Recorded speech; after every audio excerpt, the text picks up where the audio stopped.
अमृत की धारा है धारा, जो देती दुखों से किनारा। ओम शांति। मुरली मंथन हम 4 हिस्सों में करेंगे। ज्ञान, योग, धारणा और सेवा। ज्ञान मंथन को आसान करने के लिए उसे मोटे तौर पे और 7 हिस्सों में बांटा गया है। पहला है परमात्मा, दूसरा है आत्मा, तीसरा है त्रिलोक और त्रिमूर्ति, चौथा है कल्पवृक्ष, पांचवा है सृष्टि चक्र, छठा है भारत के उत्थान और पतन की कहानी या फिर सीढ़ी, और सातवां है गीता और भगवान। आज 5 अगस्त 2020। आज ज्ञान में बाबा परमात्मा, आत्मा, त्रिमूर्ति और त्रिलोक, सीढ़ी और गीता का भगवान, इन पर समझाते हैं। आज के महावाक्य है, मीठे बच्चे, यह पुरुषोत्तम संगम युग कल्याणकारी युग है। इसमें ही पढ़ाई से तुम्हें श्री कृष्णपुरी का मालिक बनना है। ज्ञान में पहले है परमात्मा। पहला, शिव बाबा लक्ष्मी नारायण को राज्य भाग्य देते हैं, इसलिए उन्हें भोलेनाथ कहते हैं और उनकी महिमा गाते हैं भोलेनाथ से निराला। दूसरा, सारी दुनिया को पावन एक बाप ही बना सकते हैं। सर्व का गीता सद्गति दाता कोई मनुष्य हो नहीं सकता। बाप ही हमसे पावन बनने की प्रतिज्ञा लेते हैं। तीसरा, एक बाप ही ज्ञान का सागर पतित पावन राजयोग सिखलाने वाले हैं। बाप ही स्वर्ग के रचयिता है और नरक का विनाश कराते हैं। बाप कहते हैं, मैं कल्प कल्प आता हूँ, मेरा भी ड्रामा में पार्ट है, पार्ट बिगर मैं भी कुछ नहीं कर सकता हूँ। मैं भी ड्रामा के बंधन में हूँ। ड्रामा के प्लान अनुसार मैं तुम बच्चों को वापस ले जाता हूँ। अब कहता हूँ मन मना भव। पांचवा, ईश्वर बाप खुद आकर सारे विश्व को चेंज कर देते हैं, हेल से हेवन बनाते हैं। बाप कहते हैं, मैं ही आकर सर्व की सद्गति करता हूँ। शिव बाबा ही सर्व की सद्गति करते तो वह है हीरे जैसा। छठा, शिव को बाबुलनाथ भी कहते हैं क्योंकि वह आकर तुमको काम कटारी से छुड़ाए पावन बनाते हैं। दूसरा है आत्मा। यह शूट किया हुआ ड्रामा है, इसमें जरा भी फर्क नहीं पड़ सकता। इतनी छोटी आत्मा में रिकॉर्ड भरा हुआ है। तीसरा है त्रिलोक और त्रिमूर्ति। कृष्ण की आत्मा ही बहुत जन्मों के अंत के जन्म में ब्रह्मा बनती है। बाप ही उन्हों की हिस्ट्री बताते हैं। अब एडॉप्ट किया जाता है तो नाम बदलते हैं।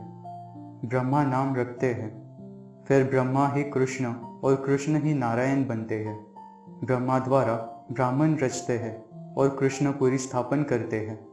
चौथा है सीढ़ी। पहला, कृष्ण के चित्र में 84 जन्मों की कहानी क्लियर दिखाई है। कृष्ण की आत्मा ही 84 जन्म भोग फिर अंत के जन्म में ब्रह्मा बनते हैं। बाप अभी इन द्वारा ब्राह्मण रचते हैं और कृष्णपुरी की स्थापना करते हैं। राधे कृष्ण प्रिंस प्रिंसेस ही लक्ष्मी नारायण महाराजा महारानी बनते हैं। दूसरा, यह है पुरुषोत्तम संगम युग, लीप युग, एक्स्ट्रा युग। इस संगम युग के त्योहार ही हर वर्ष मनाते हैं। अभी ही बाप आकर पवित्रता की प्रतिज्ञा कराते हैं।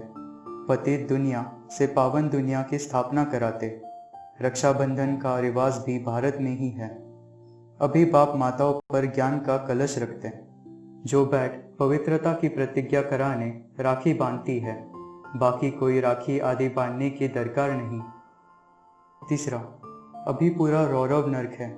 जब बिल्कुल तमोप्रधान नर्क बनता, तब ही बाप आकर सतोप्रधान स्वर्ग बनाते। पहला जन्म जरूर सतोप्रधान ही मिलेगा। चौथा, ड्रामा में सारी नूंद है। अक्षर बाय अक्षर जो कल पहले सुना था वह फिर आज सुनते हैं। यह शूट किया हुआ ड्रामा है। इतनी छोटी आत्मा में रिकॉर्ड भरा हुआ है। पांचवा, कृष्ण की आत्मा ने 84 का चक्र लगाया है। अब फिर कृष्ण के नाम रूप में आ रही है। चित्र में दिखाया है, पुरानी दुनिया को लात मार रहे हैं, नई दुनिया हाथ में है। यह पढ़ाई पूरी होगी तो कृष्ण जन्म लेंगे। बाकी थोड़ा टाइम है पढ़ाई का। जरूर अनेक धर्मों का विनाश होने के बाद कृष्ण का जन्म हुआ होगा। सो भी एक कृष्ण तो नहीं, सारी कृष्णपुरी होगी। यह ब्राह्मण ही राजयोग से देवता पद पाएंगे। बाप आकर मनुष्य से देवता बनाते हैं पढ़ाई से, देवताएं बनते ही है नॉलेज से। छठा, यह है संगम युग। यह बहुत छोटा सा युग है। छोटी सबसे छोटी होती है ना। विराट रूप दिखाते हैं परंतु उसकी समझानी कोई देते नहीं। तुम बच्चों के लिए यह है संगम युग, तुम्हारे लिए कलयुग पूरा हो गया। सातवां, वह ब्रह्म को मानते हैं। ब्रह्म योगी तत्व योगी है। वह हो गया आत्माओं के रहने का स्थान, जिसको ब्रह्मांड कहा जाता है। वह फिर ब्रह्म को भगवान समझ लेते, कहते उसमें लीन हो जाएंगे, परंतु आत्मा है इमॉर्टल। पांचवा है गीता का भगवान। बाबा कहते हैं कृष्ण को पतित पावन नहीं कहेंगे, उनका तो जन्म होता है, उनके तो माँ बाप भी दिखाते हैं, एक शिव का ही अलौकिक जन्म है। योग। पहला, बाप कहते हैं मामेकम याद करो तो तुम पावन बन दुनिया के मालिक बन जाएंगे। दूसरा, बाप आकर मनुष्य से देवता बनाते हैं पढ़ाई से। यह पाठशाला है, इसमें सबसे जास्ती टाइम लगता है। पढ़ाई तो है सहज, बाकी योग में है मैं। तीसरा, बाबा कहते हैं मन मना भाव। चौथा, भक्ति मार्ग में बहुत शो है, यहाँ तो शांत में याद करना है। धारणा। पहला, यह खुशी होनी चाहिए कि नई दुनिया की स्थापना हो रही है। दूसरा, अहिंसक बनना है, न काम कटारी चलाना है, न लड़ना झगड़ना है। तीसरा, मन मना भव। बाप कहते हैं देह के सारे संबंध छोड़ माम एकम याद करो तो तुम पावन बन जाएंगे। सेवा। बाबा जन्माष्टमी में बच्चों को समझाने के लिए कुछ डायरेक्शंस देते हैं और पॉइंट समझाते हैं। पहला, राधे कृष्ण अथवा लक्ष्मी नारायण की बात एक ही है, परंतु राजधानी नहीं है। उन्हों को सिवाय परमपिता परमात्मा के कोई राज्य दे नहीं सकता। उन्हों का जन्म स्वर्ग में ही कहेंगे। राधे कृष्ण ही स्वयंवर के बाद लक्ष्मी नारायण बनते हैं। दूसरा, मुख्य बात यह समझानी है कि उन्हें राज्य किसने दिया, यह राजयोग कब और किसने सिखाया। तीसरा, बाबा चित्र से भी सेवा करने की डायरेक्शन देते हैं। कहते हैं कृष्ण के चित्र में 84 जन्मों की कहानी क्लियर लिखी हुई है। जन्माष्टमी पर कृष्ण के चित्र भी बहुत बिकते होंगे, क्योंकि कृष्ण के मंदिर में तो सब जाएंगे ना। चौथा, तुम बता सकते हो कृष्ण की आत्मा अब राजयोग सीख रही है परमपिता परमात्मा द्वारा। शिव बाबा ब्रह्मा द्वारा हम आत्माओं को पढ़ा रहे हैं विष्णुपुरी का राज्य देने। हम प्रजापिता ब्रह्मा के बच्चे ब्राह्मण ब्राह्मणियां है। यह है संगम युग। पांचवा, जैसे कथा सुनकर फिर औरों को बैठ सुनाते हैं, वैसे बच्चों को भी सुनने के बाद फिर औरों को समझाना है। छठा, बच्चों को विचार सागर मंथन कर भाषण करना है। वरदान। व्यर्थ को भी शुभ भाव और श्रेष्ठ भावना द्वारा परिवर्तन करने वाले सच्चे मर्जीवा भव।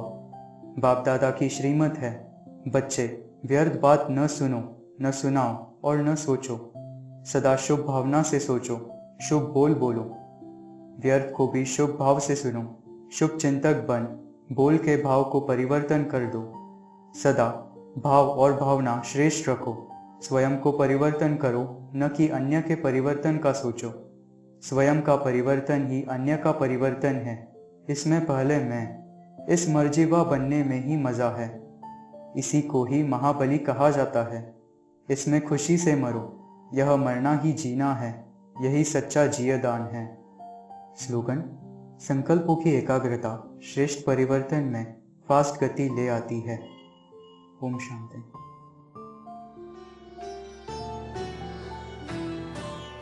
मुरली अमृत की धारा है धारा, जो देती दुखों से किनारा।